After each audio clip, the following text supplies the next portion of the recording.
Nah sobat, tadi kalau kita udah ngebahas tentang sejarah dari Cedilnya sendiri, tamu saya yang saya hadirkan ini salah satu ikon, ya tadi udah diceritakan menjadi semacam ikon lawak komedian di Bali dari transisi tradisi ke modern gitu ya.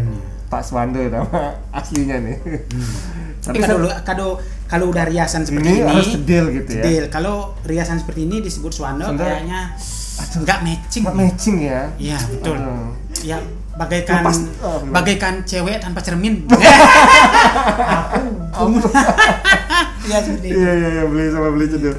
Nah, jadi kalau tadi sudah ceritakan sedikit sejarahnya, nanti kalau belum kelewatan silahkan nyimak ke part satunya lagi ya. Hooray. Nah, di bagian kedua ini, segmen kedua ini saya pengen ngebahas tentang regenerasi lawak sendiri di Bali. Nah, gimana ngelihat dengan perkembangan sekarang kan banyak orang bisa berkreasi tanpa harus masuk ke televisi karena sudah tersedia dengan media sosial seperti itu. Gimana menurut Beli Cedil sendiri sebagai senior ini? Ya, saya melihat situasi seperti ini karena kan mungkin peradaban sudah mengharuskan ada perubahan seperti ini ke teknologi karena akhirnya jawaban secara langsungnya ini tidak saya cerita panjang bahwa jadi jawabannya adalah tidak begitu langsung mau tidak mau kita harus ikut ke ranah teknologi ini. Itu jadinya mau tidak mau kita harus ikut. Seperti yang saya bilang tadi mau nggak mau kau harus mau dengan posisi Cedil seperti itu kan.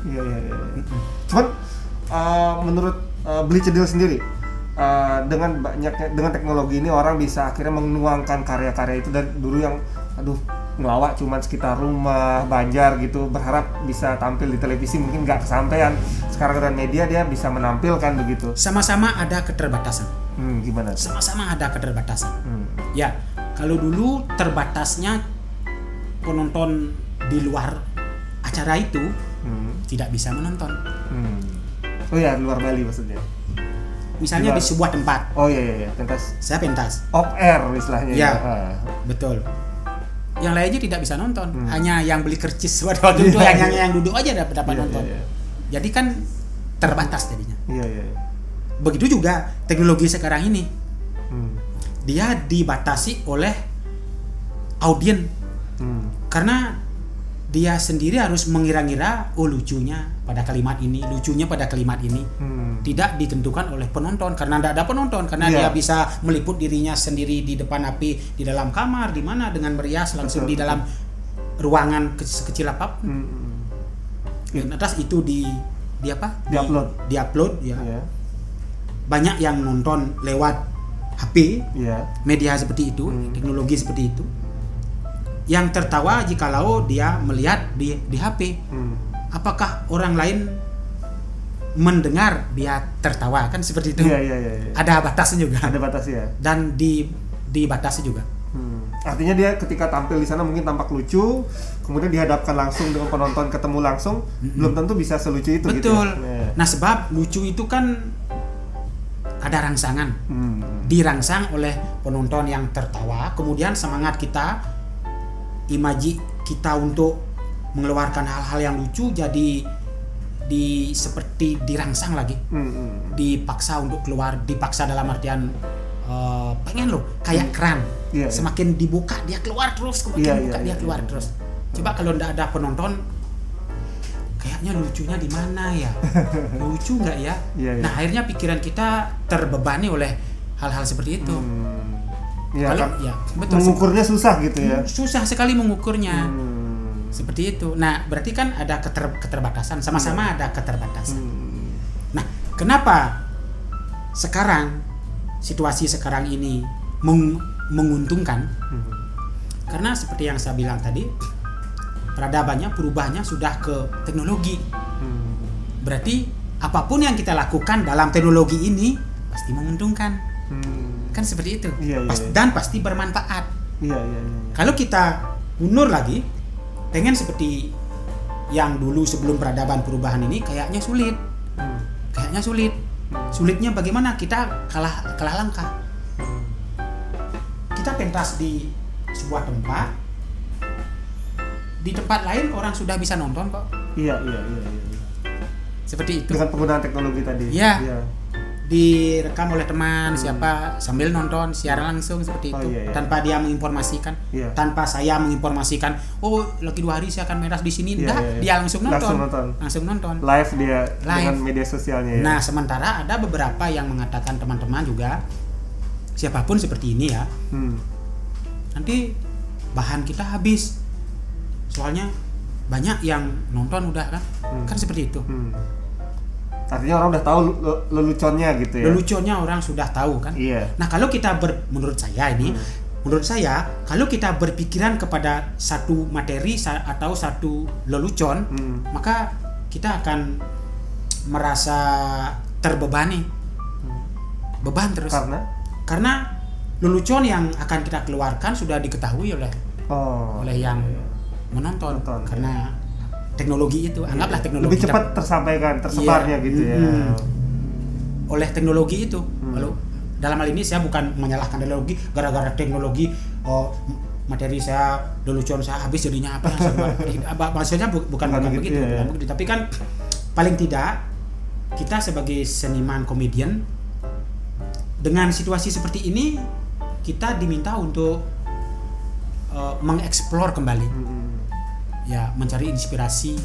Nah, menurut saya dari dulu memang saya jalani setiap pentas seperti ini ya. Beda audien, beda materi saya seperti itu. Paling yang tetap hanya menyesuaikan dengan karakter saya aja. Cedil. Ya.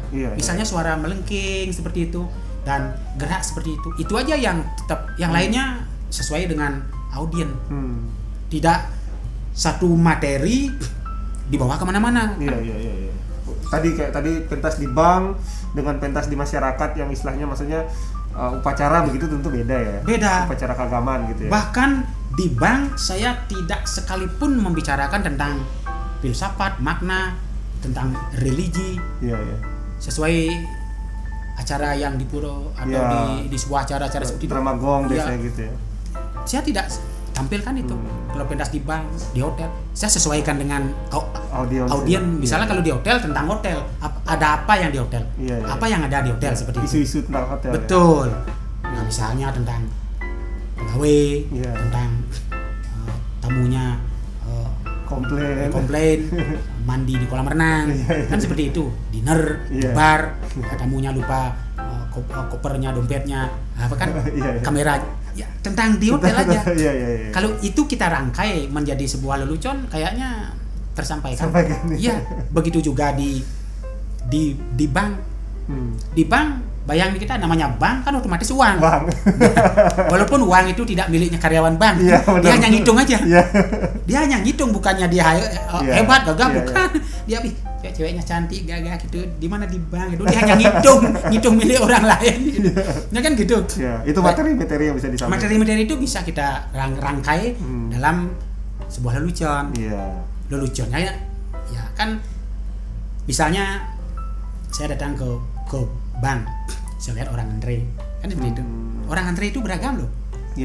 Ekspresinya beragam. Ada yang kesel, ada yang santai, ada yang mengantuk karena AC-nya nyaman untuk tidur, dipanggil berapa kali enggak dia bangun, kan beragam. Ada hal-hal yang jadi materi itu banyak sekali. Kalau kita mau explore, kalau kita mau mempelajari situasi yang bersangkutan di mana kita pentas. Nah, mungkin sedikit nggak habis-habis. Selama ini berarti memang Beli Cedil sendiri setiap dalam pentas tuh tentu menyiapkan materi ya. Persiapan dia. Materi memang saya siapkan, tapi nanti kan mengikuti situasi. Pada akhirnya situasi menjadi penentu. Situasi pada acara. Misalnya saya sudah menyiapkan materi, ini lucu, ini bagus, ini apalagi ngajak teman. Supaya TikToknya bagus ya. Tika-tikunya bagus. Kamu mengeluarkan gini, nanti kamu gini. Tahu-tahu audiennya beda. Tidak sesuai dengan apa yang kita tampilkan. Walaupun itu memang sesuai awalnya, tapi setelah kita cek and recheck tidak sesuai, gimana? kan seperti itu. Ya. Nah, balik lagi ke dunia digital ini. Tadi tantangannya adalah memang susah mengukurnya segala macam. Cuman dari sisi positifnya kan banyak orang yang berani untuk tampil, akhirnya regenerasi lawakan atau komedi di Bali khususnya, atau mungkin di seluruh Indonesia juga tetap ada gitu. Karena salah satu pelawak pernah ngomong di salah satu stasiun televisi, kalau sarjana kedokteran, sarjana ekonomi tiap tahun tuh ribuan, tapi yang namanya pelawak itu mungkin dalam waktu sekian tahun itu untuk menghasilkan satu saja susah banget. Nah, dengan adanya dunia digital ini kan banyak orang yang akhirnya ngerasa dia punya kemampuan untuk itu, dia mencoba, akhirnya kan menjadi berkembang. Gimana menurut? Nah, kembali lagi dari masalah mental ya, tentang hubungan dengan mental. Kalau baru munculnya dia mentalnya hanya sebatas di lingkupan teknologi, yaitu di HP, ya saya sebut saja HP, hanya saya tahu tentang HP aja, dan tentang lain saya tidak tahu ya. Mentalnya hanya di seputaran itu saja. Pengen orang menanggap dia untuk tampil sebenarnya ya di depan audiens yang banyak begitu, maka dia akan paling jungkir balik dia.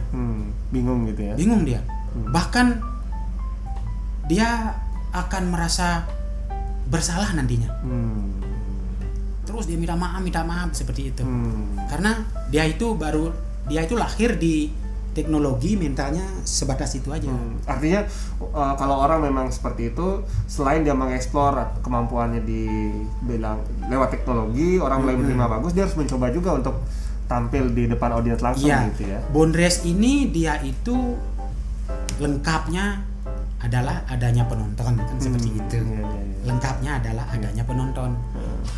Guru ini dia bisa mengajar jikalau ada murid. Kan begitu.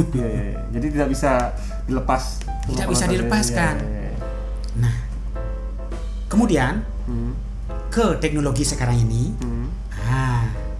Ke teknologi sekarang ini yang transisinya sebelum teknologi, tempatnya, dunianya sebelum teknologi, kemudian yang lahir ke teknologi. Berarti tuntutan ke sebelum teknologi sekarang ini, sebelum milenial sekarang ini, mau ndak mau dia harus ikut. Di situ keterlambatannya dia. Terlambat dia. Mau ndak mau harus belajar, memaksakan diri harus belajar. Belajar masuk ke ranah teknologi, belajar mau menerima sekuensi konsekuensinya ya, seperti itu. Dan belajar juga berada dalam audien teknologi ini. Walaupun kelihatan garing, terasa tidak nyaman, tapi harus dibiasakan ya. Misalnya seperti saya, generasi setelah saya ini kan mereka itu pelaku bondres atau penari bondres atau pelawak milenial. Sedangkan saya kan pelawak kolonial kan. Nah, jadi mereka lebih paham terhadap teknologi. Mereka lebih nyaman terhadap teknologi. Nah, ketika saya mengajak dia ke audiens yang sebenarnya, dia berpikir 1000 kali. Apa yang saya katakan nanti? Sebab kalau kita sudah berada di pentas yang sebenarnya, live lah istilahnya, langsung ke penonton begitu ya, langsung. Tidak ada waktu untuk babibu, tidak ada. Istilahnya kalau rekaman kan bisa di-cut gitu ya. Betul. Paling enggak kita harus spontan apa yang kita harus ucapkan, tapi dengan sudah tentunya beretika, nyaman, segar, dan sejuk bagi yang nonton. Terlepas dari apa yang kita persiapkan, materi-materi dari rumah itu misalnya. Nah, kemudian ada juga pelawak yang paket, ada juga pelawak yang mengandalkan situasi. Ini sama-sama menguntungkan. Kalau pelawak situasi, bagaimana situasi yang dia bangun, yang dia hadapi, bagaimana audiens yang dia hadapi, dia menyesuaikan. Diterima atau enggak itu tergantung keberhasilannya dia. Berhasil enggak dia. Nah, sekarang yang paketan, dia sudah mempersiapkan materi, sudah latihan jungkir balik di rumahnya, kemudian dia tampilkan, berhasil, oke, memang itu bagus. Tapi penonton akan akan bosan jikalau sudah menonton lebih dari 1 kali, lebih dari 3 kali, sudah bosan. Seperti makanan. Sudah dipaket seperti itu ya. Iya, itu risiko paketnya. Nah, sama-sama punya kelebihan dan kekurangan. Nah, terus dari Beli Cedil sendiri ngelihat bagaimana nih sekarang, dalam artian kan tadi Beli Cedil menjelaskan generasi yang dulu juga harus mau harus adaptasi juga dengan keadaan teknologi kan. Iya, betul. Nah, adaptasi dengan teknologi. Ada keinginan juga nggak? Pernah kepikiran untuk mencoba itu, walaupun tidak Beli Cedilnya yang menggunakan mengoperasikan teknologi itu, tapi dari mungkin siapa anaknya atau mungkin ada kawan-kawan yang seperti itu. Nah, dalam hal ini saya sebagai generasi sebelum milenialnya ini ya, saya sangat mengharapkan tuntunan dari teman-teman. Karena mengingat saya ya boleh dikatakan sudah terlambat mengenal unsur-unsur teknologinya. Dari sekian banyak ya, fitur dan modelnya itu bagaimana itu. Berarti Beli Cedil ada juga dong keinginan juga kalau bisa. Jelas, seperti yang saya katakan, saya memang senang explore, adventure, ya, danger. Ya modelnya seperti itu, saya pengen tahu aja gitu. Jadi melihat situasi seperti ini, saya lihat di medsos itu, banyak pelawak-pelawak, teman-teman malah eksis banget. Tapi kalau dilihat dari perasaan ya, apakah heran ya? Pak Cedil heran? Saya tidak heran. Ini teknologi dunianya dia. Saya tidak heran. Ya, malah ini memang sepatutnya seperti itu. Iya. Kalau dunianya mereka tidak menyelami akan teknologi seperti itu, salah besar. Iya. Kalau saya tidak menyelami hal seperti itu, nah kan dimaklumi. Maklumi. Generasinya beda. Iya, beda kan. Iya. Nah, seperti itu. Iya. Makanya saya jadi harus belajar terus. Kenapa teknologi begitu luas dan hebatnya ya? Yang utamanya tentang informasi. Iya. Bahkan teknologi ini bisa bermanfaat karena dimanfaatkan untuk penghidupan. Iya, seperti sekarang ini. Iya, seperti itu. Baik, itu dia sobat ya, kurang lebihnya banyak sekali yang kita bisa pelajari dari kisah perjalanan Beli Cedil ini, kemudian sampai pada saat sekarang dengan teknologi ternyata sangat terbuka, dan ini juga menjadi ruang-ruang untuk belajar juga kan, karena selama ini mungkin kita terbatas dengan kalau dulu kan harus nonton televisi, terus kalau udah nggak ditayangkan kita nggak tahu nih belajar gimana. Sekarang kan bisa dipelajari lagi ya. Bahkan lawak-lawaknya Beli Cedil ada di YouTube tuh banyak sekali. Orang bisa belajar lagi. Saya sudah lupa semuanya itu. Ya, dia bisa jadi tempat pembelajaran ya. Dan terus belajar intinya sebagai untuk jadi komedian terus belajar ya. Karena untuk menjadi komedian yang beretika, yang logika, hendaknya kita belajar dari dasar dulu. Sebab di dasar itu banyak hal yang kita temukan, kendala persiapan. Ya kita gembleng lah diri dulu. Tidak menjadi komedian yang instan begitu. Iya. Asal viral gitu ya. Latah-latahan begitu kan. Tanpa kita memikirkan dampaknya kan begitu. Abai terhadap kesantunan seperti itu kan. Banyak tetap harus di sana ya sebagai komedian. Banyak tetap, karena kalau sudah masuk online istilahnya di seperti itu, di medsos seperti itu. Nah, yang ditekankan adalah etika, santun. Yang paling poinnya adalah seger. Walaupun ringan tapi seger, itu yang diharapkan. Itu yang diharapkan. Di para ahli psikiater pun siapapun yang kita tanyakan kepada para ahli psikiater ya, psikis ya, psikologi, pasti kalau sudah seger kan asik. Apalagi seger ada lucunya. Ini menambah imun kita. Iya. Kalau imun kita sudah kuat, maka iman kita akan bagus. Baik, terima kasih Mbak Beli Cedil atas waktunya yang cukup banyak ini sama-sama saya hari ini. Semoga pendengar podcast saya bisa ngobati juga kalau memang fansnya Bleach Cedil, dan juga satu lagi yang paling penting adalah bisa belajar lagi lebih banyak bagaimana attitude dalam berkomedi tadi terakhir ya penutupnya. Iya, baik. Terima kasih sekali lagi. Sama-sama. Sampai jumpa mungkin di kesempatan lainnya. Oke, sama-sama.